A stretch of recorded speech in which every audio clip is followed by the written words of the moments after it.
Hey everyone, you are listening to the Self-Awareness Journey podcast. This little banter is about a car ride long and features your hosts, JJ Parker and Melissa Albers. JJ owns a tech company and Melissa has been a coach working with influencers for the last 18 years. So JJ, I want to talk about something today that I've been thinking about a lot the last week or two, and that is this idea of the difference between thriving and striving. That sounds interesting. as like humans, right? Like the difference between when we are striving to achieve something, like striving to be happy, striving to feel productive, versus thriving when we're in the exact same environments, the exact same scenarios, but we're really thriving. And I don't want to talk about it like from the external, what the reaction is, like what it looks like, but I want to talk about the energy difference between the two. Okay. I've been noticing, particularly in the last few, like I mentioned, the last couple of weeks, I've had several conversations with my clients, and I too have been in this state of change. Like, I don't know, now it's, we're recording this, it's the beginning of September. Everything is going to different things now. We're going back to school. We're going back to, these different habits and routines in the fall. And yet things are very different for us as a country and everything right now. And I think that there's a lot of people that are very much wanting to feel good. They're working very hard to feel good. Some of them may even be skating on being depressed or really sad and taking Herculean efforts to go do something to feel good, which would be that striving energy. And the things that are created from that energy are very different than when you are just allowing things to be and doing your best and being satisfied with your authentic self. Yeah. And thriving. Yep. Well, if we just think about that for a bit, if we just think about it in the context of our COVID experience, right, that we have all gone through, back in March, right, that was almost like a survival thing. Like, oh, this big thing's happening, everyone kind of, either hunkers down or jumps into some action, but it was like a pretty abrupt change, right? Yeah. So that happened, and it was like a surge, right? Like, yeah, that's a good word. Hey, we're all gonna get through this. Everyone kind of jumps in, but then since it's gone on so long, it's turned into something else, right? Where it's been depleting energy over a long period of time, like months and months and months. And what I feel you're saying is like a lot of people are in a mode of striving, right? Like, hey, we want to get out of this. I want to do something to try to escape the situation I'm in. And that's not really thriving. You're not thriving at that point. You're just trying to get out of something. Right. And yeah, exactly. And I should also add, which I didn't, but I should also say, like, there's not a judgment in this. I'm not judging being in striving mode versus thriving mode. I'm not saying striving is wrong. I'm just saying that I have noticed a tremendous difference in energy in what's created from the striving place. Yeah, well, I can tell you that, without, a big example like COVID, just in my like artistic pursuits, right?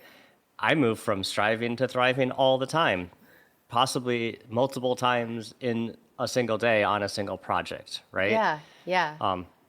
So I agree. There's no judgment in it. It's part of the cycle, right? It's just part of life as you move in and out of it. Right. Sometimes it might be big events that last months or years. Sometimes it might be small events like I'm really trying to push some workout. It's just not working. everything about it's terrible. That would be striving to get it done, not thriving in the glow of creation or something. The glow of creation.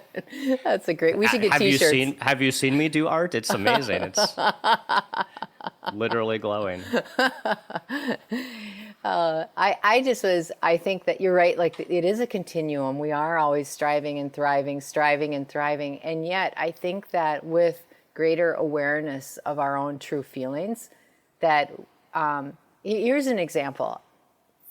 If there is somebody who feels down, and maybe it's somebody who's even depressed, and a model of not being as aware would mean that when they sensed that they were becoming depressed, when they felt they were kind of on that downhill slide and they were feeling really sad and listless and no energy and wanting to sleep a lot, and a lot of times that takes a while even for the awareness to kick in. So if you're lower in awareness, plus you deal with that, there's a point where you recognize, oh, I'm here. Like, I didn't realize I was going here, but I'm here. And now I hate it. I hate where I am. I don't like this. I hate how I feel. I don't feel productive. I don't feel like I'm contributing. And I know where I'm going to be. I'm just going to be in this black hole of myself forever. And I just don't, I'm so unhappy. And so there's like a continuum, right? And in a less aware state, in addition to being depressed or sad, there is almost a mental decision that happens that says, that's it. I'm not doing this anymore. I'm going to wildly do the opposite. I'm going to start calling all my friends. I'm going to force myself to clean my whole house. I'm going to force myself to pretend like I'm okay. I refuse to let myself be at this state. And to me, that's more of that striving unaware, because what happens is those energy gears and those cycles, I think, start to kind of rev up, and what you produce in that state has that energy signature. I'm using big, weird terms today, but yeah, it uses it when you produce from that state, even well intentioned, it's absolutely exhausting, and it's like forcing positivity, forcing behaviors, forcing all of these, false emotions to quote, fake it till you make it. Yep. Yeah, that explanation resonates with me because, early in my career when we were building the company, there was probably years where, it was a real struggle all the time, right? Like, we never had any cash. We struggled to get customers. The product was buggy. Like just everything felt really hard. And we would do that all the time. Like, I remember jokingly, we would talk about how I would dynamite plunger things. Like, that was like a term the employees would use. Because some things I just would want to blow up because, like, I was so done with it. Like, just couldn't make it work. And I was just so done with it. Yeah. But looking back at that was obviously me in that state of striving. Like, I wanted a thing to happen. I couldn't figure out how to make it happen. It was frustrating. I was emotional about it. And I just tried to force things, which made everyone irritated, which probably was opposite of what I actually wanted to have happen, right? But it was just trying to force it all to happen, and it wasn't. It was hard. It didn't feel good, right? It didn't feel like we were being successful. It felt like we were failing all the time. Yeah. So that was, and we were just trying to plow through, right? Right. And so this was in hindsight, we could have taken a better approach. Yeah, but this was you, and see, but there's no judgment there. Like, I don't think that there's any place for judgment whatsoever, because you were learning and growing, and you were in a more unaware state of your own process and your own feelings. Definitely. You know, it Yep. might have been due to being you were very young. Like there's a whole bunch of stuff in there. So it's not even, so like, I want to be just really clear. Like, it's not about the judgment of self. It's not about like taking your inventory right this moment saying, am I striving or thriving? What a jerk I am. It's like, or why did I do that in my past? I'm so terrible. It's nothing like that, because we're all on this continuum. However, I really feel like the difference between striving and thriving is also on a continuum. You know, you can be striving on one end of that stick, as I talk about, you know, with every subject, there are two subjects, the absence of that subject and the having of that subject. And in this case, I feel like those are the ends of the stick sometimes, where when we're in this striving mode, it isn't probably realistic to expect ourselves to go from striving, oh, I notice I'm really working hard, I'm really striving, to that's it, I'm going to force thrive myself. You know, it's too big of an energetic leap. There's not an opportunity for us to do that in the moment. And actually, you said something that I think is really interesting. You said, I'm going to decide to force myself into a thriving mode, which is just the definition of striving, right? Yeah. It's like, that's the definition of, like, you're not going to get there with that kind of attitude. Right. Because when you're in this this mode of thriving, in this feeling and this being of thriving, it's not any of those things. It's easy and everything's in flow, right? Yeah. And you're there, but maybe you didn't even know how you got there. Right. You just allowed. You were more allowing. It's like, to me, like, let's just take that exact same example. So like, if that example of being at the bottom of the hill, you know, when you're feeling really down, I had a business partner once who described like true depression in this way, and I thought it was really a fascinating description. He said, Melissa, you don't actually know when you're starting to hit that place. It just happens so gradually that 1 minute you feel fine, and the next minute you are outside at 3 o'clock in the morning with a headlamp and a tweezers getting that one weed out of your front yard. And that visual to me was so dramatic, but such a perfect example of how we just don't see how we are kind of moving in a direction until we're all of a sudden at this point where we have this recognition. And so what I'm talking about is the departure from the moment we have that recognition. Like, what would happen if instead of, what did you call it, the dynamite plunger? Yeah. That's a really funny phrase. So like, what happens if we hit that spot rather than reaching for the dynamite plunger? Maybe what we can suggest to ourselves is more allowance. Like, isn't that interesting? Like, I'm here. I feel, and just again, like we say, just check in with yourself. You know what? I don't feel great right now. And my instinct tells me, get into high gear, go do something, make it happen. Rather than doing that, what would happen if I just observed? Like, I'm not feeling great. What is behind that? What is making me not feel like I'm thriving?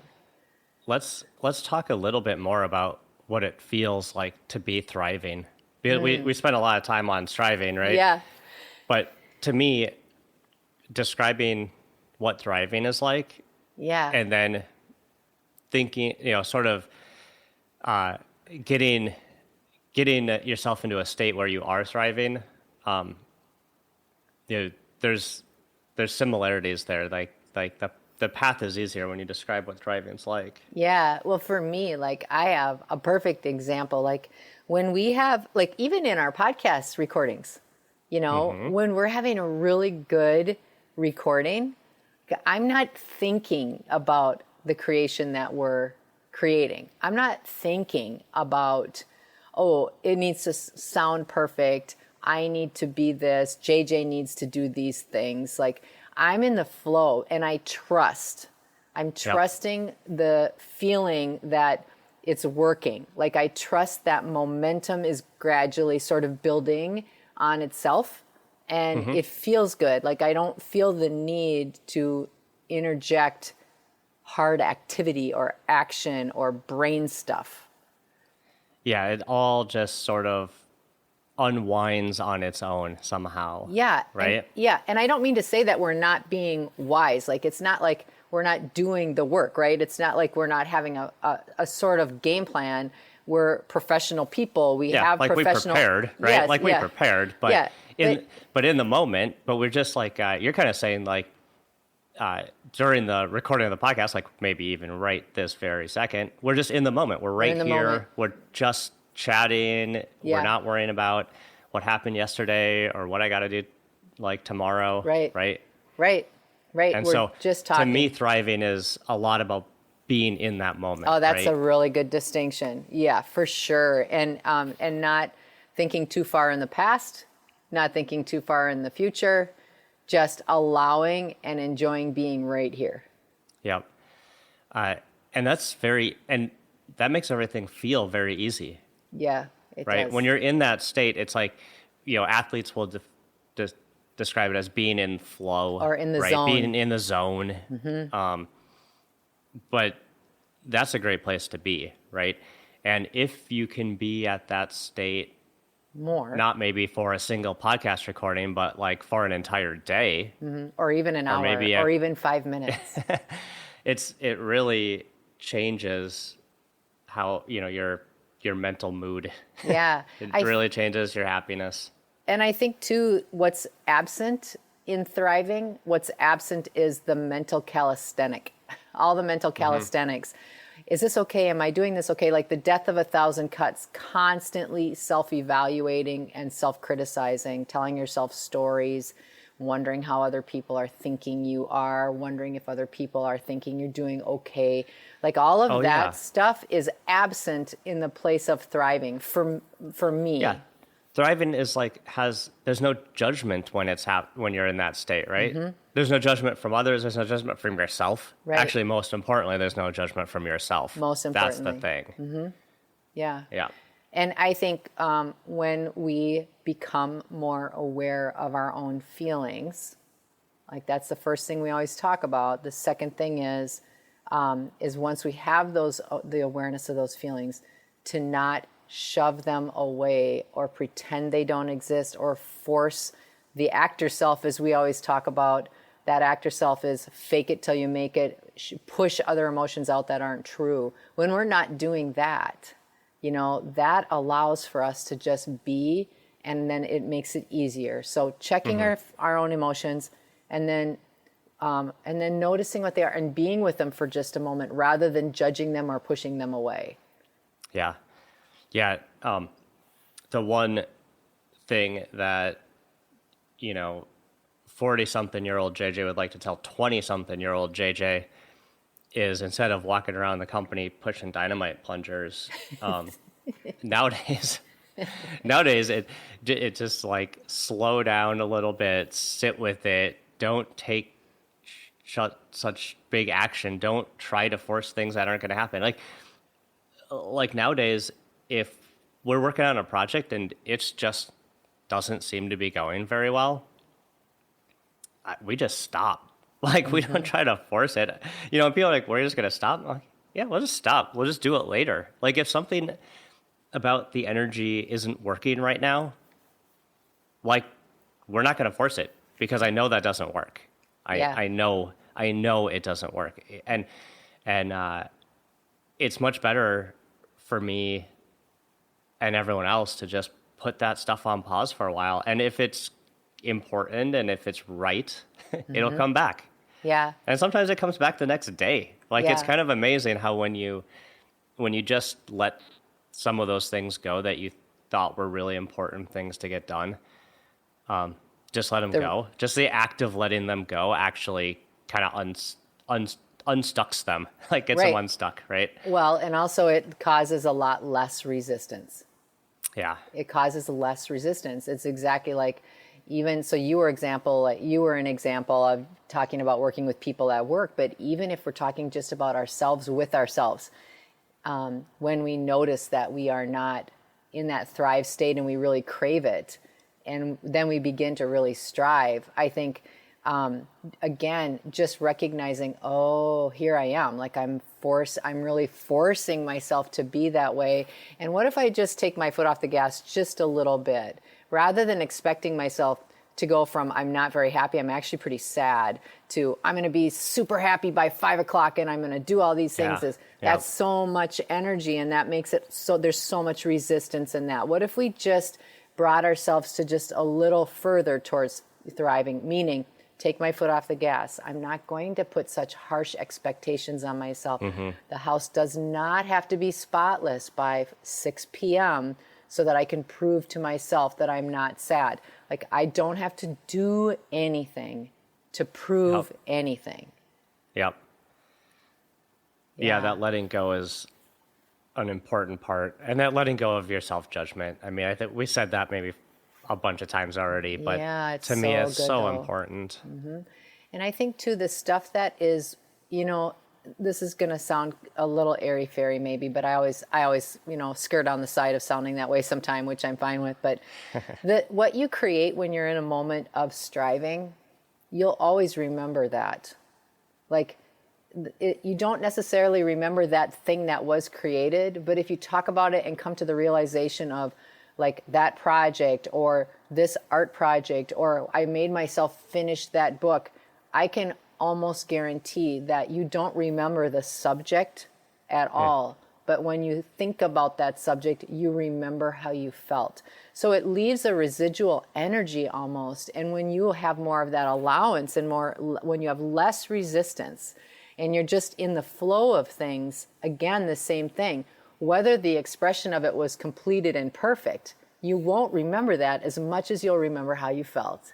Like, wow, I remember when we, like you and I, when we created certain things with our other company, Corology, like, we had so much joy about the stuff that we were creating. And we really remember that. Every time we talk about it so fondly, not because of the outcome of what it was or wasn't, but how we felt in the process of that. Actually, it's true. It's funny when you and I talk about this all the time. Like, sometimes when we're really in the flow, like right after, we won't really even remember what we created. I know. But the whole Corology experience, I might not remember the details of exactly what we created, but I certainly remember how it felt. We talk about how it felt all the time. Yeah. How our team felt, how it felt to be supported and working in a team that was like, so in sync with each other. Like, we can describe it in those ways very clearly. Right, exactly. And for the listeners, Corology was a startup company that JJ and I had a few years ago. Yeah. So, what my strive for this podcast was just not to mix up the words striving and thriving. I had that worry too. I was like, oh no, wait, what if? Because this is so important. Why did we pick a podcast topic with two words that are almost the same? Well, I'm on my way to a Dr. Seuss moment. What can I say? Well, but beyond that, I think this is like a really interesting conversation because I'm going to guess if people sit and think about the difference in their lives of points when they've been striving and times when they've been thriving, and really think about the feelings of each of those states, it'll be really insightful. Yeah, and I think too, like, just in close, like, we've had listeners that have asked us to sort of, hey, when you finish your podcast, like, what should we do? Like, give us something to try, and I would just say again, what is it that you are striving for in this moment when you're listening? What's the stuff in your life right now that's causing you to really strive for a certain outcome? And what are you doing to add to that striving? And can you take your foot off the gas? Like, what can you be okay with, just more of an allowing perspective? Check in with those feelings and what feels good to you, and move always towards activities, beliefs, thoughts that make you feel good. And I think that's the most important thing. We hope that you've enjoyed today's episode. Our mission is to help people become happier and more effective by gaining insight into their own thoughts and feelings. We'd love your support. First, share this podcast with anyone you think might enjoy it. Second, leave us a rating or review on your favorite podcast site. This helps others discover the podcast so we can reach more people. And third, sign up for our newsletter at theselfawarenessjourney.com. This will help us communicate better with you and build our community. Thank you so much for joining us in the Self-Awareness Journey. We'll see you next week.